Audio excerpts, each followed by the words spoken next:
নমস্কার বন্ধুরা, আমাদের চ্যানেলে আপনাদেরকে স্বাগত জানাই। যারা চ্যানেলটিকে প্রথমবার দেখছেন তারা অবশ্যই চ্যানেলটি সাবস্ক্রাইব করে নেবেন এবং বেল আইকনটি দাবিয়ে দেবেন, যাতে চ্যানেলে দেওয়া সকল ভিডিওর প্রথম নোটিফিকেশান আপনাদের কাছে পৌঁছে যায়।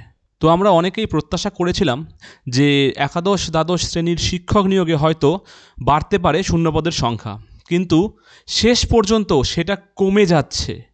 অন্তত এমনটাই খবর জানা গিয়েছে শিক্ষা দপ্তর সূত্রে। গত 7ই নভেম্বর একাদশ দ্বাদশ শিক্ষক নিয়োগ পরীক্ষা হয়, যার ফল ঘোষণা হয় গত শুক্রবার। সেই সময় জানানো হয়েছিল নথি যাচাইকরণ শুরু হবে 17ই নভেম্বর থেকে, কিন্তু তার আগে সংশোধিত শূন্যপদের তালিকা প্রকাশ করার কথা এসএসসির।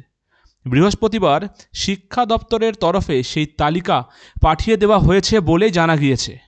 দেখা গিয়েছে পূর্ব ঘোষিত শিক্ষক পদের যে কটি শূন্যপদ ছিল সেখান থেকে 69টি পদ কমে গিয়েছে। গত অক্টোবরের একাদশ দ্বাদশ শ্রেণীর শিক্ষক নিয়োগের জন্য পরীক্ষা গ্রহণ করে এসএসসি।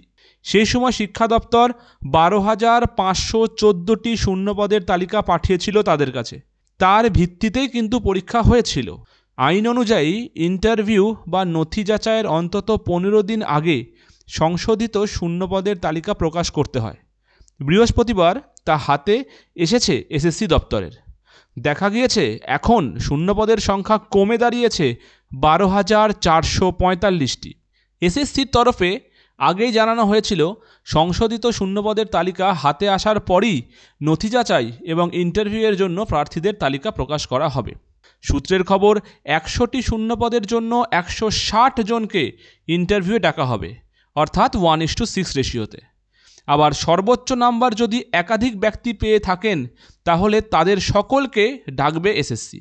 শিক্ষা দপ্তর সূত্রের খবর, ইন্টারভিউয়ের জন্য প্রার্থীদের তালিকা তৈরি এবং 9-10-এর ফল প্রকাশের কাজ একসাথেই চলছে।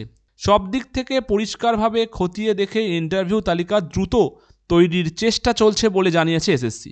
সব ঠিক থাকলে আগামী সোমবারই নথি যাচাইকরণ প্রক্রিয়া শুরু হয়ে যাবে। তবে ঠিক কবে যাচাইকরণ শুরু হবে সেটাই এখন দেখার। এবং এটাও খবর আছে যে হয়তো আজকে অথবা কালকের মধ্যেই ডকুমেন্ট ভেরিফিকেশনের লিস্ট প্রকাশ পেতে চলেছে। এবার দেখা যাক কি হয়। আজকের খবরটি এই পর্যন্তই। ধন্যবাদ।